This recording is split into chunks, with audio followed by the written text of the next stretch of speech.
안녕하세요. 두 번째 만나 뵙습니다.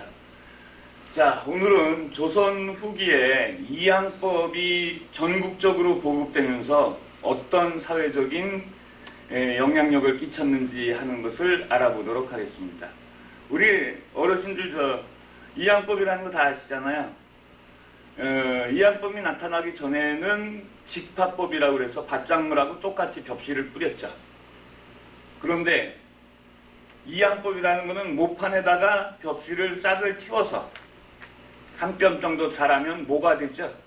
그것을 본론에 갖다가 꼽는 거죠. 옮겨 심다 해서 이양 아니겠습니까? 자, 그러면 이양법으로 농사를 지면, 논농사를 지면 과연 노동력은 어떻게 될까요? 그리고 생산량은 어떻게 될까요? 하는 게 궁금하시죠? 지금도 이양으로 농사를 짓는 거 보면 분명히 긍정적인 효과가 있었으리라고 생각이 됩니다. 이양법을 우리말로 하면 모내기법이라고 하지요. 자, 거기에 대해서 오늘 살펴보도록 하겠습니다. 이런 순서로. 근데 오늘은 잠깐 여기를 보면요, 이양법이 굉장히 생산량을 늘리거든요, 결론적으로 얘기하면. 그런데 먹을 게 그럼 많아진 거잖아요. 먹을 게 많아졌는데 밀란은 더 일어나고요. 밀란에 실패하니까 동학 농민운동까지 일어나요. 농민들이 어마어마하게 저항을 하는 거예요. 생산량은 많아져서 먹을 게 많아졌는데 정작 생산자는 저항을 하고 있네요. 이게 무슨 아닌가요? 왜 이런 현상이 벌어졌을까요? 그 얘기 하려고 제가 오늘 왔죠. 그래서 역사의 교훈까지 살펴보도록 하겠습니다. 자, 모내기 하는 모습이죠. 옛날 그림으로 모내기 하는 풍속도가 되겠습니다. 자, 다음. 이제 본론인데요. 이양법, 모내기법으로 농사를 지면 논농사죠. 어떤 효과가 있을까요? 하는 겁니다. 생산량이 2배로 증가한대요. 오, 대단한 농법이네요. 한 가마니 소출되던 게 2가마니 소출되고요. 10가마니 소출되던 게 20가마니 소출되면 그거 대단한 거 아닙니까?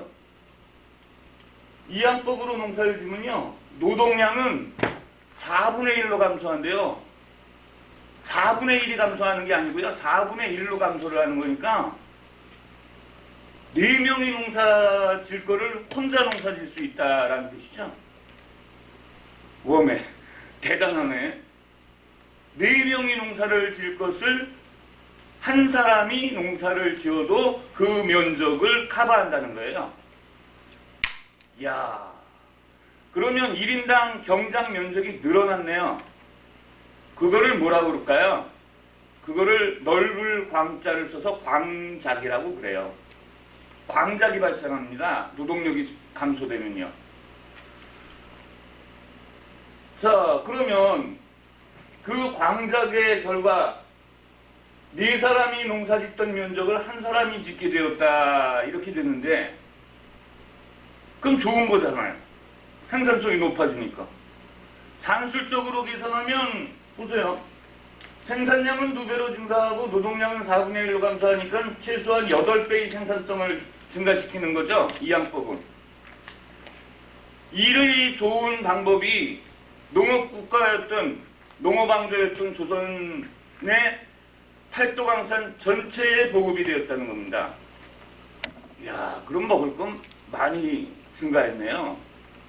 그런데 왜 조선 전기보다 조선 후기 사람들이 더 배고프다고 난리를 쳤을까요? 지금부터 그것이 알고 싶다. 원인 분석을 해보도록 하겠습니다. 첫째요, 4사람이 농사를 지을 것을 한 사람이 농사를 져도 되니까 3사람은 실업자 됐죠. 농사질 땅을 얻지 못했잖아요, 가난한 농민들은. 오, 그런 부작용이 있군요.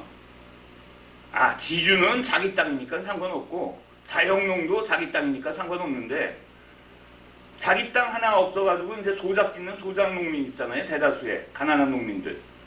이 사람들은 몸뚱이 하나 가지고 먹고 사는 사람들인데 기존에 네 사람이 나눠서 농사 지을 걸 혼자 질 수 있다는 거예요. 그러면 세 사람은 실업자가 됐어, 농촌에서. 그럼 어떻게 갈까요? 식구들 먹여 살려야죠. 옛날엔 또 애도 많이 나요. 흥분해보세요. 아들만 9명이야. 부부 11명이에요. 먹여 살려야 되잖아. 국어를 해도 어디 가서 사람 많은 데 가서 도시로 그 다음에 도시로 가다가 어디에 광산 노동자 1000명 모집한다. 그러면 글로 가야지.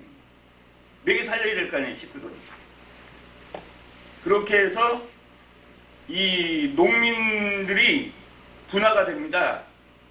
농촌에 계속 적응하는 농민들이 있는 반면에 농촌에서 일자리를 잃어버려서 값싼 임금 노동자로 전락해서 품팔이 노동자로 전락해서 도시로 또 광산으로 이렇게 몰려다니는 경우가 굉장히 많아지죠.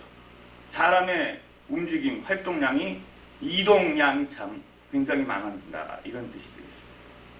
자, 그러면은 좋은 말로 따지면 활발해진다. 좀 안 좋은 말로 따지면 난장판이다. 이렇게 볼 수가 있나요? 자, 그럼 다음 페이지 한번 보실까요? 그걸 광작이라고 한다고 조금 아까 말씀드렸죠? 1인당 토지 소유를 얼마만큼 넓게 하느냐 이 문제가 아니고요. 1인당 노동력으로 얼마만큼의 넓은 경작지를 경작할 수 있느냐 이게 광작이거든요. 그러면 조금 아까 보셨듯이 4명 중에 1명이 다 할 수 있으니까 이제 영농기술이 발달해서 3명은 농업을 포기하게 되고 생전 기술이라고는 농사 짓는 것밖에 모르는데 그러면 단순 노동자가 될 거 아닙니까? 2000 향도 현상이 벌어져서촌락을 떠나서 도시로 향한 그래서 도시에 많은 일용직 근로자가 생겨나게 되고요. 광산이 한번 터지면 엄청난 육체적 노동력이 필요할 거 아닙니까? 그러니까 광산 노동자로 몇천 명씩 몰려다니게 되고요. 이런 현상이 벌어지게 되겠죠. 자, 어찌 되었든 간에 도시로 가건 광산으로 가건 값싼 품팔이 임금 노동자로 전락하면서 하루 벌어 하루 먹게 되죠. 하루 벌어서 하루 먹다가 그것도 만약에 못 벌면 어떻게 되죠? 흥분해 같이. 그러면 3일, 4일, 5일 굶으면 식구들이.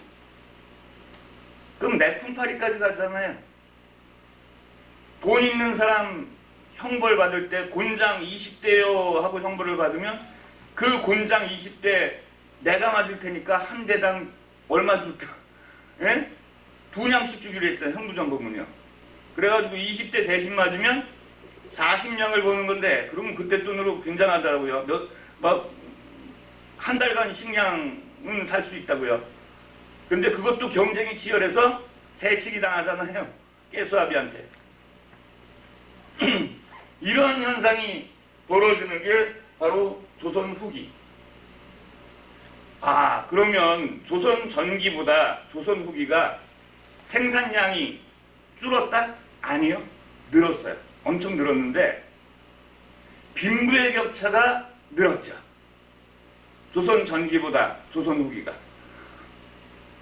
조선 전기는 자영농 위주의 사회였는데 조선 후기는 대지주와 소작농 사회니까 빈부의 격차가 커지니까 지주 집안에서는 식구들 먹는 식량 정도는 이건 껌딱지고 창고에서 썩죠.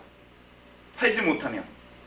그런데 일반 소작농들은 또 일반 노동자들은 먹을 게 없어서 굶어 죽는 이런 빈부의 격차가 굉장히 커지게 됩니다. 거기에다가 그걸 부추기는 게 이제 조금 이따 나오겠습니다만 국가 정치의 문란. 국가 정치가 위로부터 문란해지면 아래에서는 백성들을 수탈하게 되죠. 그래서 바로 빈부의 격차의 심화와 수탈의 강화로 조선 후기는 조선 전기보다 훨씬 배고픈 사회가 진행되었던 것입니다. 자, 넘겨보죠. 그러면 이제 잘된 사람 입장에서 한번 살펴보겠습니다. 광작에 적응을 한 사람이에요. 체력도 좋고 영농기술도 좋고 해서 그러면 소작지를 내 땅은 아니더라도 소작지를 몇 배 경작할 수 있어요? 4배 경작할 수 있잖아요. 그러면 소작료 주고 기존 체제대로 다 적용한다 하더라도 먹고 사는 거에 그치다가 300% 정도는 200% 300% 정도는 먹고 살고 남는 재산이 생기잖아요. 소작인도. 그죠? 소유의 개념이 아니라 노동력의 개념에서 재산이 생겨요. 그러면 그 재산이 축적되면 그 농민도 토지를 매입할 수 있죠. 그럼 지주가 될 수 있죠. 그럼 점점 더 부자가 될 수 있죠. 그렇게 해서 광작에 적응된 이 새로운 농민층은 새로운 부농층으로 등장을 하게 됩니다. 자, 새로운 부농층으로 등장을 하게 된 이 농민들 입장에서 가장 이제 원하는 건 뭐예요? 배고플 때는 가장 원하는 게 배부른 거죠, 배부른 거. 근데 배가 불렀어. 이제는 걱정 없어. 배고플 걱정은 안 해. 그렇게 되면 그 다음에 뭐 하고 싶어요? 양반이 지금 아니잖아요. 양반 되고 싶죠. 출세하고 싶죠. 과거 보고 싶죠. 내 자식은 잘 가르쳐서 나처럼 무시당하고 살게 하기 싫죠. 그러니까 과거 볼 수 있는 자격을 얻기 위해서는 양반 신분으로 상승을 해야 된단 말이에요.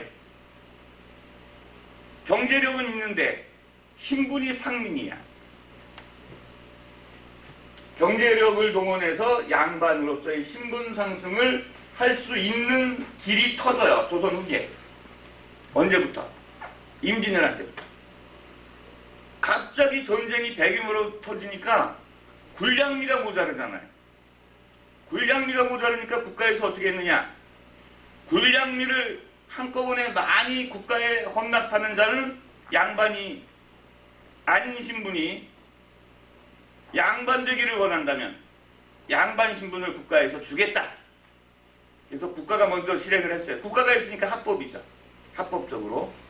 그러면 곡식 속자를 써가지고 이게 곡식 속자인데 곡식을 한꺼번에 많이 납부하면 공명첩이라는 수첩을 줘요. 국가에서. 그 공자가 빌공자예요. 빌공자의 이름명자.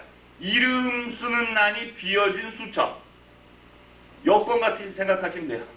그럼 그걸 받아가지고 자기 이름을 쓰겠어요? 자기 고조할아버지 이름을 쓰겠어요?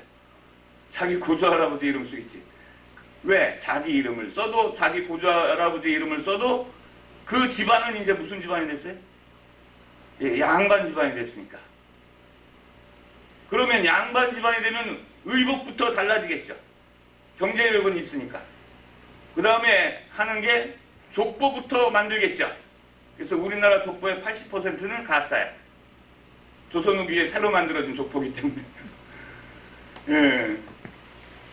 자, 어찌되었든 이 납속책으로 신분 상승이 가능하니까 이제 불법적인 신분 상승의 방법도 생겨나게 됩니다. 그러나 불법적이지만 실질적으로 신분 상승이 된 그런 방법들이에요. 양반과의 혼인, 그 다음에 양반 신분을 사요. 양반전에서 왜 나오잖아요. 소설 양반전. 가난한 양반이 빚을 못 갚으니까 부자 상민이 빚을 갚아주고 양반 신분을 사서 신분이 거꾸로 됐죠, 이제. 예. 그런데 양반이 지켜야 될 도리가 뭡니까? 그러고 사또한테 물어보니까 사또가 쫙 나열을 하니까 나보고 도둑놈들라는 뜻이요? 그러고 양반 도포 벗어버리고 그냥 갔다는 풍자 소설이 있잖아요. 조선후기에 양반전. 응? 양반의 실행을 보니까 도둑놈의 실행이야. 어? 그게 매매죠. 양반 신분의 매매. 그 다음에 양반 신분의 사칭. 대표적으로 놀부인데, 노비 중에서 이제 주인집 밖에 사는 노비를 외고노비라고 하거든요. 예, 넓은 농토를 가지고 있는 지주는, 가까운 농토는 집에 사는 노비들이 다 하는데 30리 밖에도 농토가 있어. 그러면 노비를 출퇴근시키기는 비효율적이잖아요. 그러면 너 거기 집 짓고 살면서 농사 져라 이럴 수 있죠. 주인집 밖에 사는 노비가 외고노비인데, 이 외고노비는 어느 정도 주인의 통제 밖에 있기 때문에 자유스러워요.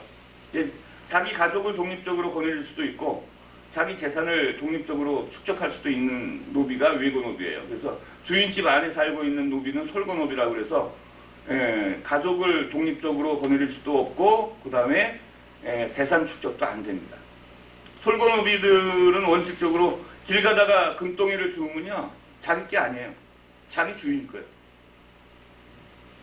왜? 자기도 주인 거니까. 뭐 하여튼 그렇게 되는 게 노비 신세인데, 외고노비 입장에서 광작을 이용해서 많은 돈을 축적하는 사람들이 나타나기 시작을 했어요.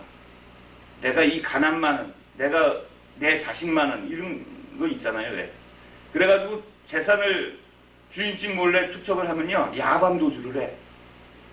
그래가지고 나를 전혀 모르는 어떤 동네에 가서 양반 있네 하고 양반 옷 입고 양반을 사칭하는 거예요. 그럼 양반인 줄 알지. 돈 많으니까. 고급 교육 시키고 사교육. 서당 보내는 게 아니라 훈장 선생님 들여서 가정교사 시키고 막. 그러면 주변에서 봤을 때 고래등 같은 기와집에 살면서 도포 입고 양반가 쓰고 양반 담배 때 장죽 물고 다니고 애들 교육 그렇게 시키면 양반이죠. 그게 사칭이에요. 그거를 풍자한 게 흥부전에서의 놀부예요. 놀부. 놀부가 그렇게 해서 양반 신분의 부자 행세를 하게 됩니다. 자, 이렇게 해서 양반이 굉장히 많아져요. 조선 후기에. 전 인구의 70%까지 가요. 19세기에는. 그러면 특권층이 70%고 국가의 의무가 있는 상민층이 28%면은 이렇게 역삼각형이 되는, 역피라미드형이 되는 거죠. 인구 구조가. 그러면 나라 망하는 지름길이죠. 망했잖아요. 1910년 그래서 망했잖아요. 예. 하다 보니까 강의가 막 길어지네요. 몇 분 주세요. 예. 자, 그러나 할 건 해야죠. 자, 새로 양반이 된 시골 양반들을 신양이라고 그래요. 신양. 새로운 향반, 시골 양반. 그런데 전통적인 시골 양반을 부향반이라고 그래요. 이 사람들이 진짜 뼈대 있는 성리학 공부한 지식인 출신의 그 시골 양반들이라. 이 양반들이 이 사람들을 제대로 대우를 했겠어요? 왕따지 왕따. 저거 말이야 알고 보니까 말이야 외고노비 출신의 상놈의 새끼가 이렇게 되는 거죠. 그러니까 왕따 당하니까 사또하고 붙어. 관건하고.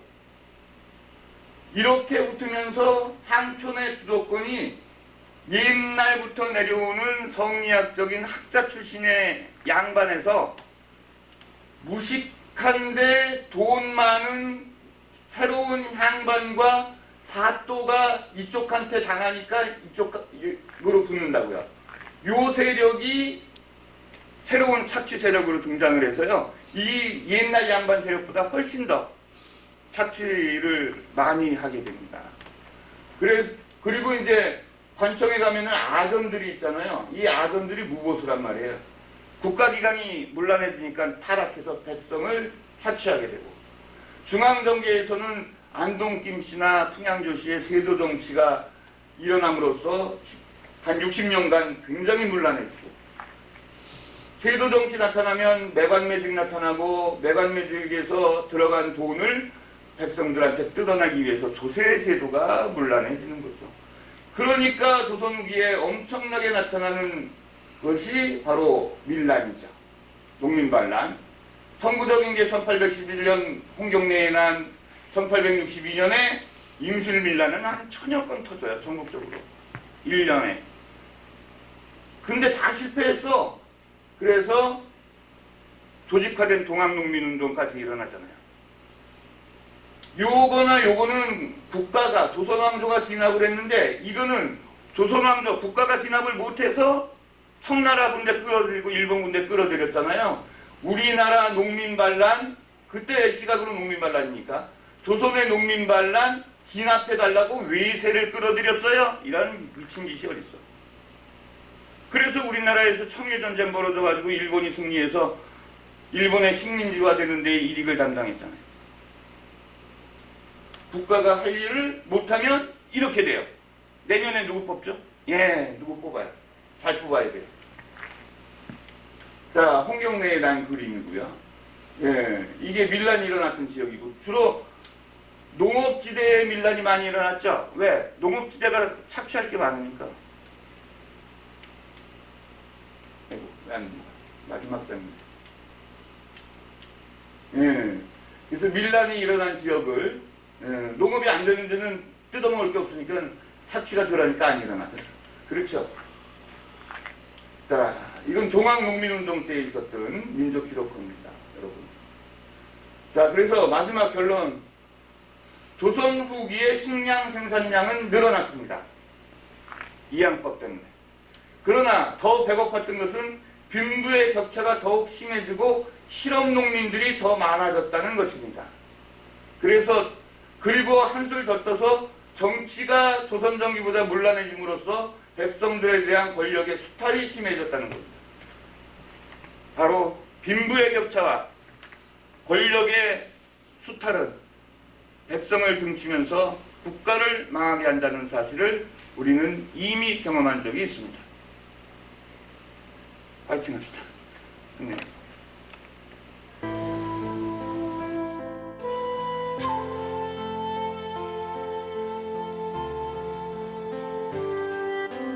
you.